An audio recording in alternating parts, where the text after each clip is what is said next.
Control supply. Perfect. Right, exactly. That's Yeah. exactly right. And so BlackRock taking it, yeah, it's an American company, but look what they've done. Look who's running it. It's the Yeah, yeah. craziest thing. Yeah, we could talk through that. Let's get started with I Okay. wanted to talk about because dude, this is really in our household between Lisa and I and extended family Yeah. every day now. It's when are we playing God? And I mean this literally that statement has come up because just cutting to the chase. Yeah. When we are using the latest in medical technology to prolong someone's life, and you got to weigh what is the quality of life and all that, when are you play the ultimate question? When are we playing God versus oh, God will take them when He Yeah. deems necessary? Yeah, How no, do this is a tough one. you've had to tackle this question before? I'm I sure. have, yeah. I my with my cousin Keith, Oh he yeah, had yeah. ALS and he boy, what a terrible disease that is. That's like the worst thing that can happen, I think, where you slowly start to lose all of your functionality of your body Your parts. motor And function, yeah. yeah, he couldn't by the and it happens gradually. Like first, you can't move your arms. It depends on who you are. It doesn't. It's random how it happens. But I saw where he couldn't use his arms, and then pretty soon he was, needing walking was a problem, and then pretty soon just laying down, he had to lay down, and then. Eventually, he could only lay down and he could kind of talk. He was on a ventilator. We had to read his lips. It was just crazy, crazy time. And in the end, he had said that if he couldn't communicate any longer, he wanted us to take him off the ventilator. Mm. And so that's it right there, making that decision. Okay, so he's in a full coma now. He can't communicate. And so I know what his wishes are. And we took him off of the ventilator at hospice, and he died Mm. right away. And Hmm. like making that decision was so daunting, even though that was his choice. But still, we had to do that. Hmm. And I- you know, I felt like if I were in his position, I would want to go home to the Lord as well, rather than be caught in that trap, which was his broken body. And so it's very sobering, but also, in a way, I felt like we rescued him. I totally agree. And this is really important to because there's no, boy, to say the least, there's no one size fits all. Mm-mm. Everyone is different. Lisa said this last night to me. She said, I after we had this conversation, I said, "Well, thank you. You just provided the whole upfront part of our show." Um, she said, "I know you." So we start talking on a more personal level about Yeah, wishes. If something when something happens, she goes, "I know you. First time you can't move a couple limbs, and you're going to want out." right, Because activity means everything to you. And I'm like, yeah, you're right. I mean, for sure. And she goes, whereas, someone else, if they could watch TV, they're going to be okay with that, but right. otherwise need care. Yeah. And where do you fall? And there's more questions, but let's start here. Where do Well, you this fall? is a tough one because we have these different stages in our lives, and we can tolerate different things. Back to my cousin Keith, there was a choice that he had to make, and it was whether or not to go on the ventilator. He knew that if he went on the ventilator, he was going to be attached to that for the rest of his life, or he could choose not to be on the ventilator, and of course that would speed his demise. He would But experience that, right? right, and Okay. and he knew that he would be going down pretty quickly, and Mhm. so he had to think about that. I remember it was an agonizing decision for him, and I remember coming back to the hospital, and he looked like he had been freed from the torment of that decision. And I asked him, "What are you going to do?" And he said he's going to go on the vent, and he felt like even though he didn't want to be tied to that vent, he felt like there was still something left for him in his life that he still needed to accomplish and be around his family. And then the amazing thing that happened too is that during the time he was on the vent, he had been estranged from his mother and his son. And I got to be a part of bringing his mother and his son Wow. to his bedside, and they made amends Wow, before he that's passed huge. away. That's And really so huge. maybe that's why he stuck around. I don't know. I don't know that he even knew that, but It's a good reason. I think it just depends on where you are in your life. Like, this is a It's question true. that I could answer right now, but if I found myself in that situation, I might have a different answer. Well, there's not only that, but what if it's right now versus when you're 78 years old? Let me ask you Right. this one. This is very real world, and most of us will find us in a similar situation. What if you have power of attorney, which is an ungodly amount of responsibility, Hmm. and I think you're stuck with guilt no matter what you do as soon as you are saddled with that responsibility. And you have to make a decision, be the primary person to make a decision between having someone have, say, stents put in their heart while they're nonetheless battling another fatal disease. And maybe it's a Hmm. painful cancer. But they could get another 2 years, maybe 3 years with these stents, yet they're living with a painful disease and say they're 78, 80 years old. Hmm. Hmm. It's a tough decision. Well, I mean, I mean, a lot of that depends on the person and who they are. But I mean, are you saying this person is incapacitated to the point where they can't make the decision, The and the person decision with the power of making, attorney has to make that decision? the person with power of attorney is vested with most of the cards.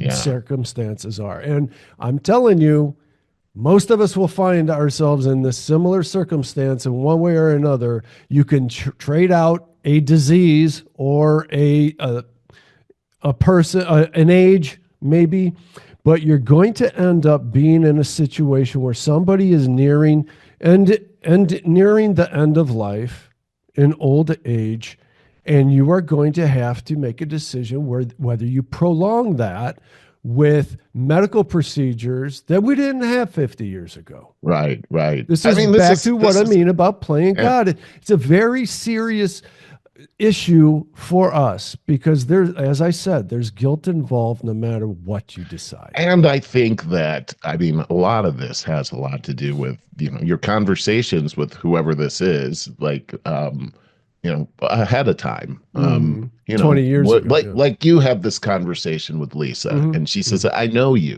Mm-hmm. This is what I know you would want. And of course, you've had conversations about that. So that's going to dictate most of how the person with the power of attorney is going to act, right? That's Mm-hmm. how we acted with Keith. It was he couldn't communicate with us, but we already knew what his will Mm-hmm. was. And what a tough chore that was. I mean, that was in the guilt, like you talk about. I mean, we're taking him there. I'll never forget the day that it was supposed to happen. I had to go over to his house, and he was in his bed, and he was 100% paralyzed, could not communicate with us, had been in a coma for like 2 weeks, and I I I thought one more time, I wanted him to be healed, right? Of course, I'd been praying for his healing this whole time, but.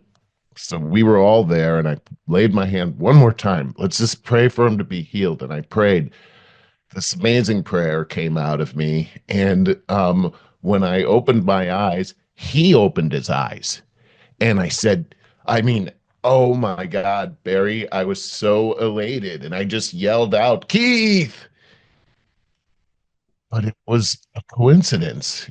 He wasn't, I don't know why his eyes opened up. Uh, He wasn't registering anything. mm-hmm. Mm-hmm.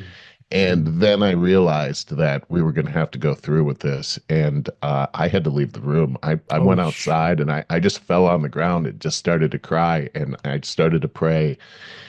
I felt like I heard from God right then saying, no, you need to get up off the ground. And this is your task to do here. mm-hmm. And you need to go back into that room and have pull yourself together first, because everybody's watching you, the whole family's watching you, and Sure. you need to help them You're a through this. pillar. You're a pillar in Yeah, and that you need to family. help them through this, and you need Mm-hmm. to be calm, and you need to have a quiet a quiet knowing about you that he's about to be in the best place he could ever be. And I did that. And I'll never forget what I saw at his bedside. I saw him when we took him off the ventilator, Barry, he opened his eyes again and he got a big smile on his face. He's 100% paralyzed. You can't smile when you're paralyzed. And then he just faded away. It was Mhm. one of the most beautiful, comforting things I'd ever seen because I felt like I saw his soul leave his body and go right to heaven with the I've angels. heard similar stories. I've had this conversation day before yesterday with my friend Dr. Jeff. I bring him up every now and then. And we have talked about that. I told the story about how all the things I've been going through in family with death and illnesses. And I asked him, how do you handle this over your long career? You've seen so much. He's a pediatrician, pulmonary pediatrician. He's seen a lot of death his entire career. And he said, you know, I watched a lot of people just push it down, and vices of some kind will get them because or the stress itself. It's not a good way to go. And he said, I've seen other people do what we were told to do in medical school, and that is keep an emotional distance. Don't get attached. He goes, that's totally the wrong way. You need to be compassionate and you need to let it just go through you. I That's think about that great all the advice. time. Well, it's complex. You've told me that before. Mhm, That I knew that resonated with me once mhm. again. But I think And you told me that when well, I don't know. it was on the show. I It's remember, and it very was helpful. probably a year ago. Let it go through you. And I think a lot about what does it mean? What does it mean? And I think it means that there's an acceptance to this merry-go-round that we're on. And people get on and off all the time, every day. And it's part of the process. And there's also, I have a firm belief that there's more, we're caterpillars and we just don't know what it's like to be a butterfly. So we're afraid of it. Yeah, that's a Um, great analogy. I think that's a yeah, very accurate I analogy do because too. I do too. I think it's accurate. it is it's not a death, it's a metamorphosis Hmm. of sorts into Hmm. something way better. I mean, Hmm. think about the difference between a caterpillar and a butterfly, you know, and like you're flying It'd be a lot around more and fun being a yeah, butterfly. yeah. Plus, You I look mean, cool. you're like a nasty Beautiful. caterpillar, and now you're a beautiful butterfly. You're just Yeah. like scurving around on the ground and everything. It's Not a worried great about one, getting man. stepped on anymore. Yeah, yeah. And I mean, really, one of the things I remember when my dad passed away, something came to my mind, which was, oh, it was my mom that told me this. And she says, if your father had a chance to come back home right now, he wouldn't I know. because I heaven know. is that great. And Yeah. then I started thinking, yeah, they don't call it heaven for nothing. I mean, No. why would you want to go there if it's a scary place to go to? I think it's Agreed. going to be this super rest and rejuvenation and back to the Matrix kind of thing. This is I think I see good things on the death side of things, but we've been so trained to think of it as such a scary thing. I mean, that's been our culture teaches us that. Yeah, Dr. Jeff and I talked about that again the other day about how Western culture is just so ill equipped to accept death, talk about it. Our culture is don't talk about that. We literally say that. I don't want to talk. Right. Well, yeah. Oh. Scott and I, when we were little kids, we started to, I don't know what it was, but one of us started to think about dying. And so we went to my mom and said, hey, tell us what happens when you die. And she goes, I don't know. Um, some people think you just close your eyes and that's the end. And then other people, she said the people in China think that you live many lives. And then people over here think that. And I'm like, the more she talked, the more horrified I was that she didn't know what was going to happen. Uh, And that was, I'll never forget that day. That was the day. has an impact on you. Yeah, it was like the day that changed my whole life. Like, I'm going to die. Like, Wow. I don't want to die. And Ah, mom's not helping me out with this. right. Like, I was hoping to get some comfort here. Now Yeah, I'm yeah. terrified. And my brother and I were just terrified for years after that we were going to Wow. die. And my dad didn't help. He'd talk about, don't run out into the street because you'll get hit by a car and then we'll run over your head and then you'll die and we'll never see you again. Oh my God. Oh, well, I always talk about, I come back to, that's why I've been fascinated with the near death experiences. And I just try to draw a line through the commonalities. And there are many, oh my God, many, many, many. And the number one thing is the feeling of complete unconditional love that comes over you as you enter into, you could call it heaven. I call it heaven. And I like that. I like that idea. To be stripped of our earthly anxieties, ego, and all things associated with that.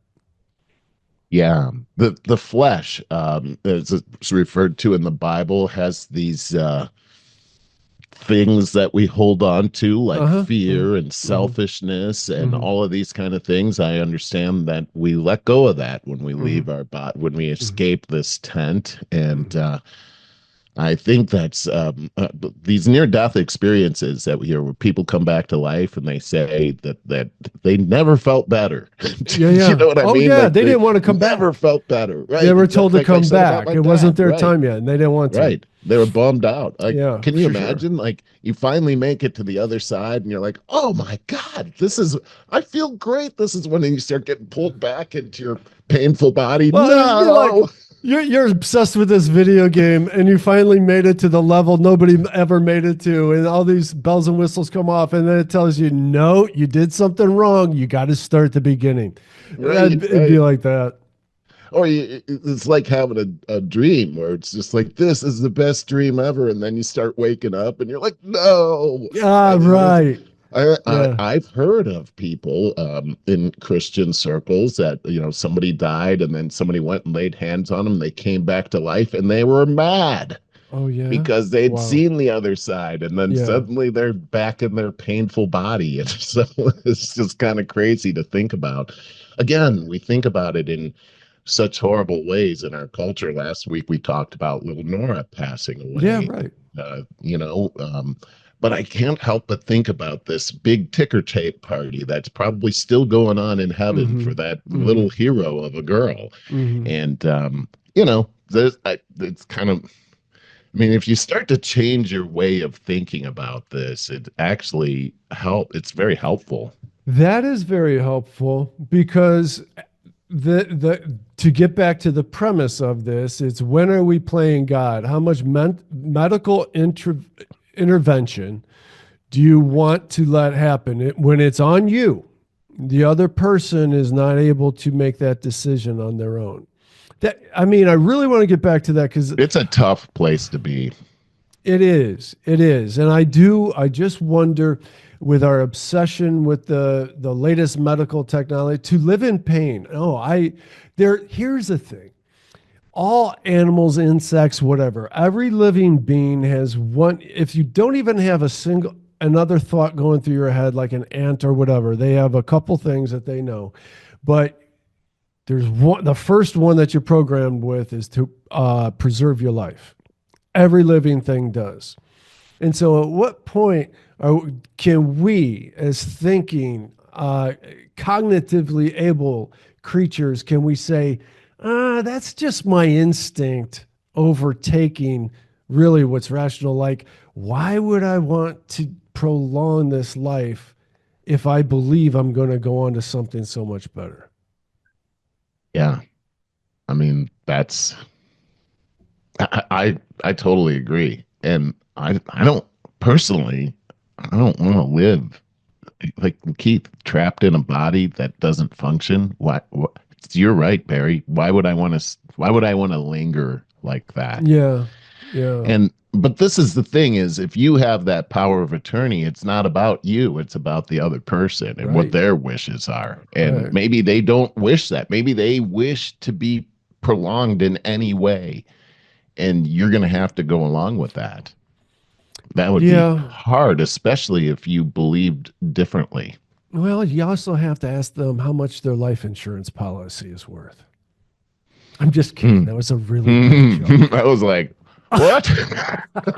No, I purposely Did said you it just dry say with a that? straight face to see. I was like, let me try to figure out what he means there. I like did that to you on purpose. I'm sorry. I need to No, no, apologize. I like that. That was fun. With I put that, that in my computer and there was like a wrench in there. well, maybe we should go Uh, on to current events with that because all right. I was looking for something that could make Lisa and I feel better. I didn't find it. No, no. I mean, I guess you're saying feel better. Are we talking about Lisa's mom or are we talking about you two? Or I know these are the things we have to think The about whole at this family's age. tied up in this. We all, Yeah. everybody has a say in this. She's got two other brothers. I think of myself as just counsel. I Mhm. am asked, but it's not my, No. but I'm part of it. And so we all, and when something is said by one person and another person disagrees, imagine the emotions that are being tugged at there. It's really a hard That conversation. is hard. There's so many hard things that happen, especially as we get older, that I never really thought about Exactly. There's a growing lot of up. them we're faced with all of a sudden that I had not thought about, like these. It kind of goes back to this whole thing that everybody in life, really, no matter where you go, people are dealing with something. Yeah. Everybody's dealing with something, right? I mean, but you look at these people that you come in contact with and you think, oh, well, I bet they're having an easy time. Mhm. But we somehow are resilient and we can deal with these hard things and we just take it day by day or step by step and we get through these things. I think that's kind of the secret for any kind of thing we're dealing in life, especially these tough things, is maybe not focus on the end game so much. Just think about the very next step and get through that. Yeah. What you know what? Every time in business or whatever, we get overwhelmed with life. That's what you Boy, isn't do. that the truth? You just Yes. look for the tiniest next step and just take that. Right, right. Just take one tiny Tiny. step and you're gonna get there. It's like the journey of 1,000 miles starts with one There step. you And go. the fact is when we start dealing with our thoughts on the one step at a time, we're so freed up inside of our head to be able to deal with that step rather than dealing with that step and every other step at the same time. For sure. Um, Anyhow, the brain is an amazing thing when it comes to that. And as you're taking a step forward, you start feeling like you're making progress, and the anxiety of the situation starts to fade. Mm. Um, Even if it's the smallest little thing, your brain is rewarded by the fact that you moved forward just a tiny bit, I think even. that's really very astute. And because you also get a little bit of positive reinforcement. Look, I did There it conquer is. that. Yeah. Right, right. I've had That these little tiny daunting thing. things that I've had to deal with at work, and sometimes they seem overwhelming. Yes. And so you just make yourself sit down and say, you know what? I'm just going to do this one thing. And every time you get like Yeah. you can check the box, that one little thing, and you check the box. There's something about checking the box. Uh-huh. Uh-huh. You made progress. That's And very like you true. said, there's a dopamine thing that Hmm. happens in your brain, I think, Yes, when that's you true. check that box, and it gives Mhm. you motivation to check the next box. Very true. Very true. I want to put something in your head for like hopefully next week or and the listeners as well. I having a lot of thoughts. I've been wanting to talk about demons uh, Oh, in the nice. future, not now. But like I That's said, I wanted to that's put that great. in your head, and I mean from a few different points of view. Yeah. Because addictions are said have been traditionally said, oh, you're battling your demons, and Oh yeah. we've come Yeah. to say that almost as a figure of speech. But boy, Yeah. oh boy, can I see a I could easily be convinced of the reality of that. Huh. Yeah, I could see Mhm. that too. Well, I mean, I do believe in the reality of that. I'm actually reading this book right now called Return of the Gods by Jonathan Kahn. Don't say too much. We're going to save And no, this. it's about this whole thing though. The return Good. of the gods is actually they're demons, and it has to do with idol worship. It's very very interesting. So yeah, I'm ready for that Yeah, conversation. I think it even helps us, even if it's not true that it helps us to personify, but I got a good story I'm going to hold on to about a priest who Oh went boy. and got his own demons exorcised, and he told explained the whole thing about how we all have at least like 13 demons hanging on to us. The one at the top is the last to let go, and the Huh. ones that are towards the bottom are the easiest to get rid of. Well, It's a little creepy. I mean, the Bible's pretty clear about the fact that we're dealing with powers and principalities and high places here in this life, and so yeah, we're dealing with that. There's angels, there's demons, there is a God, and we're a lot of. I always say it this way that everything that's happening in the world is really painted on a canvas of the spiritual world, good versus evil, and so if you really think about that and you look at what's happening in the world, it's not hard to believe. It's also it's easy. It's easier to personify it, even if you're not a believer. But take a stab at that, and just if you want to personify your addiction, Dr. Livingston, who I did two different podcasts with, one of my favorite guests ever. He talks about the compulsive eating, and he personified his addiction as a pig, and he'd say, not today, pig. You do not get to control me. And by personifying it in this way, it makes it easier to deal with. Huh, But the interesting. same can be said. Just go full demon with it. All right, Yeah. let's go on to current events. We got a lot. They're in it. They're tied together. Remember last week we